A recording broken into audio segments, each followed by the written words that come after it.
Series के हवाले से बात करेंगे। साबिक क्रिकेटर सैयद मोहम्मद अवैस हमारे साथ मौजूद हैं। अवैस, बहुत शुक्रिया आपके वक्त का। कहिएगा कि जैसा कि इस रिपोर्ट में भी यही कहा जा रहा था कि पाकिस्तान क्रिकेट टीम की जो कारकर्दगी है वो अनप्रेडिक्टेबल होती है, तो इस सीरीज के हवाले से आप क्या कहेंगे, क्या एक्सपेक्टेशंस होनी चाहिए? अवैस, अगर आपको आवाज़ आ रही है तो ज़रा चेक कर लीजिएगा कि आपका माइक अगर म्यूट है तो उसको अनम्यूट कर दीजिए ताकि हम आपको सुन सकें।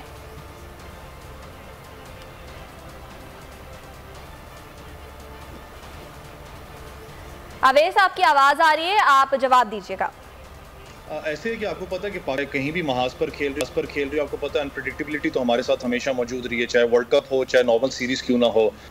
वेस्ट इंडीज़ के खिलाफ वैसे एक चीज़ है कि पाकिस्तान की हमेशा परफॉर्मेंस आपने देखी होगी अच्छी रही है, चाहे वो अनफॉर्चुनेटली सिवाय वो जो 2019 का जो वर्ल्ड कप था हमारा जो ओपनिंग मैच था उसके अलावा, लेकिन पाकिस्तान ने हमेशा अच्छा परफॉर्म किया वेस्ट इंडीज़ के खिलाफ। लेकिन जैसे आप इंट्रो में बता रही थी, वेस्ट इंडीज़ के जो प्लेयर्स हैं, आपको पता है कि पूरी दुनिया के अंदर माने जाने प्लेयर्स हैं और T20 अराउंड द वर्ल्ड वो खेलते हैं और काफ़ी डिमांडिंग क्रिकेटर्स भी हैं। और उनको एशियन कंडीशंस हो, चाहे आप IPL की बात करें, चाहे आप PSL की बात करें, चाहे आप कैरेबियन जो श्रीलंकन प्रीमियर, जितनी भी लीग्स है दुनिया की, वहाँ पर वो खेलते हैं और माने जाने क्रिकेटर्स, और उनको पता है कि दूसरी ओपोनेंट की टीम के जो प्लेयर्स हैं वो किस तरीके से परफॉर्म भी करते हैं।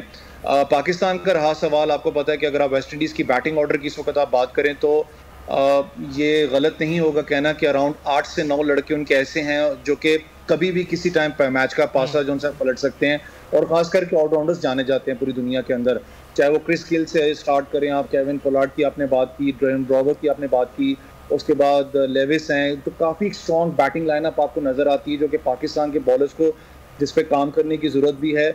अनफॉर्चुनेटली फिर मैं कहूँगा पाकिस्तान का अभी तक स्टिल जो सा है कि आपका ओपनिंग डिपार्टमेंट जहाँ पर बाबर और आप फखर जमान से ओपन करवा रहे हैं, लेकिन खबरें ये भी आ रही हैं कि शर्जील खान को ऊपर खिलाया जाएगा। लेकिन मेरा जो एक माइंडसेट है वो ये है कि जब फखर जमान आपके पास मौजूद हैं तो शर्जील खान, तो आप कहाँ पर इन दोनों को इस वक्त देख रहे हैं, क्योंकि आप बेसिकली तैयारी कर रहे हो इस वक्त T20 वर्ल्ड कप की, और आप कोशिश करोगे कि आप अपनी बेस्ट टीम को खिलाओ, क्योंकि आपने तैयारी करनी है T20 वर्ल्ड कप की। आप नया चेहरा यहाँ पर इंक्लूड करके एक्सपेरिमेंट्स नहीं कर सकते, इसका टाइम मौजूद नहीं है। लेकिन पाकिस्तान की बॉलिंग लाइनअप ओपनिंग के अंदर आपको पता है शाहीन शाह अफरीदी कंसिस्टेंटली अच्छा परफॉर्म कर रहे हैं। ऑन दी अदर एंड की बात है कि पाकिस्तान को स्टिल एक बॉलर की जरूरत है जो कि प्रेशर को मेंटेन कर सके। हसन अली जरूर आप ओवैस बॉलिंग की बात कर रहे हैं, तो अगर मवाजना किया जाए इंग्लैंड की पिचेस से वेस्ट इंडीज़ की पिचेस का, तो इंग्लैंड पे खासा टर्न मिल रहा था मोइन अली को और उनके दीगर जो स्पिनर्स थे। यहाँ पे वेस्ट इंडीज़ की पिचेस में भी खासा टर्न होता है, और जो हेडन है जो कि लेग स्पिनर बॉलर हैं उनके, वो खासा अच्छा परफॉर्म कर रहे हैं। पिछले जो टूर्नामेंट है उसमें मैन ऑफ द टूर्नामेंट भी रहे थे। तो आप नहीं समझते कि इन पिचेस पे खेलना उतना ही मुश्किल होगा जितना पाकिस्तान को इंग्लैंड में टफ टाइम मिला था?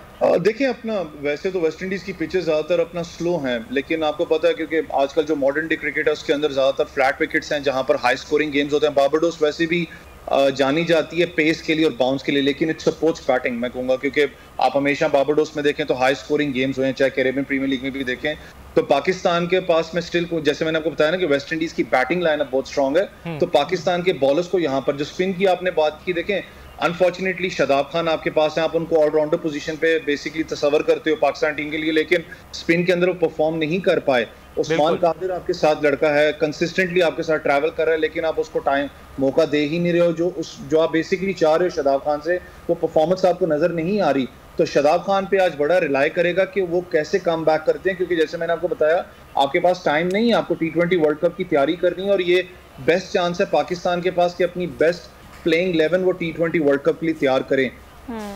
अच्छा ओवैस, आप हसन अली का किरदार किस तरह देख रहे हैं? रिसेंटली उन्होंने कहा है कि वो अपने आप को एक अच्छा ऑलराउंडर जो है वो मनवाना चाहते हैं, जैसा कि अब्दुल रज़ाक थे, अजहर महमूद थे, उस तरह वो खेलना चाहते हैं। आप समझते हैं कि उनमें इतनी कैपेबिलिटी है, अच्छा परफॉर्म कर सकते हैं बैटिंग में भी? देखें, ऐसा ऑलराउंडर तो मैं कहूँगा कि अभी जेन्युइन ऑलराउंडर तो अभी हसन अली इस वक्त वैसे तो है नहीं, लेकिन स्टिल उन्होंने मनवाया ज़रूर अपने आप को। चाहे आप डोमेस्टिक की बात करें, जब वो पाकिस्तान टीम में नहीं भी थे तब वो यहाँ पर नॉर्दर्न की तरफ से खेलते थे, तो हम देखते रहे उनको लॉन्ग हैंडल यूज़ करते हैं, काफ़ी अच्छी हिट्स भी करते हैं। और आपने देखा भी होगा उनको जो डाउन दी ऑर्डर, आपको बेसिकली क्रिकेट के अंदर हमेशा एक बात की जाती है कि खाली ओपनर्स या जो आपका मिडिल ऑर्डर है वो नहीं, जो नीचे जो टेल है उसको भी वैक करना पड़ता है, उसको भी परफॉर्म करना पड़ता है। और अच्छी चीज़ हसन अली की मैं देखूं कि काफ़ी मैचेस से चाहे वो 22 रन करें चाहे 35 रन करें, लेकिन वो एक डेंट डाल जाते हैं जो दूसरी टीम को ज़रूरत होती है डाउन दी ऑर्डर। सिर्फ पाकिस्तान को स्टिल मैं कहूँ कि डाउन दी ऑर्डर, खास करके जो आपकी छठी 7वीं पोजीशन है जहां पर आपको स्ट्राइक एक बैट्समैन चाहिए जो कि बाउंड्रीज को हिट कर सके, जो कि बेसिकली आपके जो 20-30 बॉल्स के अंदर आपको 70-80 रन कर सके। अभी तक स्टिल पाकिस्तान उस चीज़ के अंदर ढूंढ रहा है कि मुझे ऐसा कोई बैट्समैन मिले हमें जो कि हमारी इनिंग्स को वो एक्सेलरेट कर सके। तो अनफॉर्चुनेटली काफ़ी हम लोगों ने ट्राइज तो आपको पता है की हैं। शोएब मकसूद को भी आप लेके आए हैं।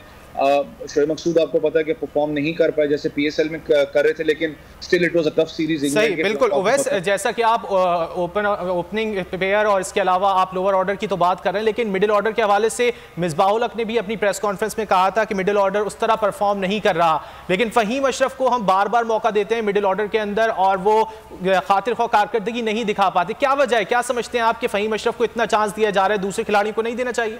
देखिए, आपको पता होगा कि अभी रिसेंटली बिलावल भट्टी का भी एक ट्वीट था जिसके अंदर उन्होंने एक मैसेज दिया कि मैं शायद सिर्फ 2 मैचेस के अंदर मैं परफॉर्म नहीं कर पाया तो मुझे टीम से ड्रॉप कर दिया गया था। और फहीम अशरफ कंसिस्टेंटली टीम के ऊपर, मैं कहूँगा अब अनफॉर्चुनेटली एक बोझ बने हुए हैं 1.5-2 साल से। देखिए, आप फहीम अशरफ को कंपेयर स्टार्ट हो गए थे करना the greats of Abdul Razzaq और अजहर महमूद के साथ। देखें, हर कोई अब्दुल रज़ाक या अजहर महमूद नहीं होता, आपको उसके लिए मेहनत करनी पड़ती है। और फहीम अशरफ देखिए स्पीडी फास्ट बॉलर हैं, जरूर विकेट्स ले रहे हैं, लेकिन जो आपने एक बात की ऑलराउंडर पोजीशन में फिट नहीं हो रहे। आपके पास आमिर यमीन है लड़का जो कि कंसिस्टेंटली, आपको पता होगा, चाहे वो आपकी 50 ओवर्स हो चाहे T20 हो, उसके अंदर वो परफॉर्म करता रहा है, लेकिन आप लोगों ने उसको कंसिस्टेंटली चांसेस दी नहीं है पाकिस्तान टीम में। आप वही चीज़ है कि आप लोगों ने PSL का 1 या 2 मैचेस को आपने क्राइटेरिया बना लिया हुआ है इस वक्त पाकिस्तान की टीम के अंदर सिलेक्शन के लिए। आप ये देखते नहीं कि लड़के का कायदे आज़म के अंदर, कायदे आज़म जो ट्रॉफी है या जो डोमेस्टिक सर्किट है उसके अंदर उसका ट्रैक रिकॉर्ड क्या है, क्या वो इतनी मार खा के है कि वो बर्दाश्त कर सकता है इस प्रेशर को। आप इस चीज़ को भूल चुके हो। आप सिर्फ देखते हो कि लड़के ने एक परफॉर्म किया PSL के अंदर एक मैच में, उसको डायरेक्टली आप ऑफ कर लेते हो पाकिस्तान टीम में, जो कि आप ये खामियाजा भुगत रहे हो।